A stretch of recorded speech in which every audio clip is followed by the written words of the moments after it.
Hi, my name's Helen Williams and I'm one of the practitioners at London Clinic of Nutrition. Over the last few days, my colleagues have been sharing with you tips on food and lifestyle choices to help support your immunity. So I just wanted to cover a few of the foods that might be impacting your immunity and so hopefully of trying to avoid them. Sugar can really weaken your immune system, making you more vulnerable to infection. And research has actually shown that a spoon of sugar can suppress the immune system for up to 5 hours. So here we're talking about the refined sugars in cakes, pastries, biscuits, sweets, chocolate, etc. And don't forget there's sugar in fizzy drinks. And there can also be sugar in, a lot of sugar in fruit juices in the form of fructose. So I'm not saying that you shouldn't have the occasional treat, but just try and keep everything in moderation. So focus instead, for instance, instead of having fruit juice, on having a piece of fruit, the whole fruit. The fibre in the fruit can really slow down the absorption of the sugar from it. And fibre can also really support your gut microbiome, and 80% of your immune system actually lines the gut, so that's a really good thing for supporting your immune system. If you really love chocolate, I'm not saying don't have it, but maybe opt for darker varieties of chocolate. The higher the cocoa content of the chocolate, the less sugar in it. So what you want to be aiming for is at least 75 to 80% cocoa. Chocolate is also really high in antioxidants, and so that's going to really help support immunity.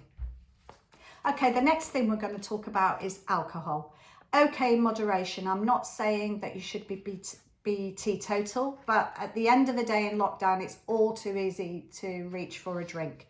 Alcohol can really weaken the immune system, and it can affect our circadian rhythm, which can then have a knock-on effect on our sleep quality. And lack of sleep, even a moderate lack of sleep, has been shown to increase inflammation and make us more vulnerable to infection.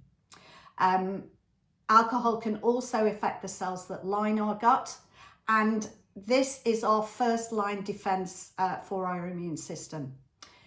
Research has actually shown that having more than 4 drinks for women or 5 drinks for men over a period of 2 to 3 hours can significantly lower immune function. So it's really important that we try and keep our intake to moderation.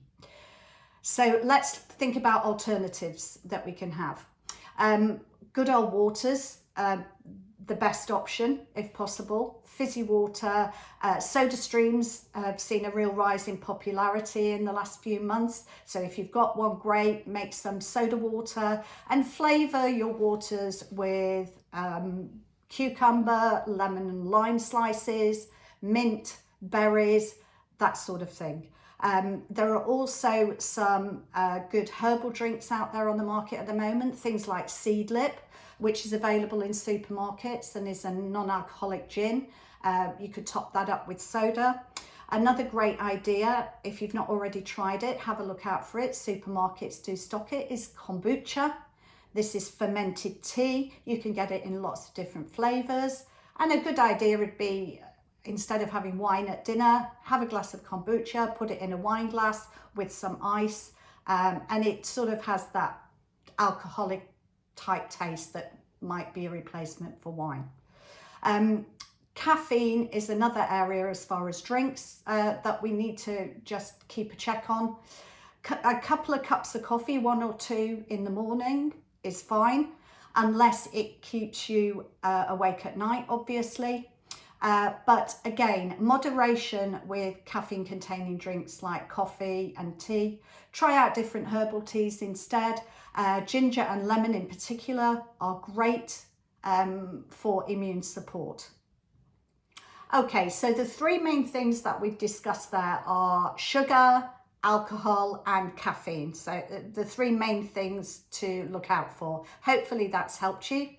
Don't forget, take care of your immune system and your immune system will take care of you. We do have a downloadable ebook on the website, how to support your immune system. So if you've not already done that, go and download it, and watch out for the other videos in this series for lots of recipe ideas and lifestyle tips. Thanks very much for listening, and stay safe.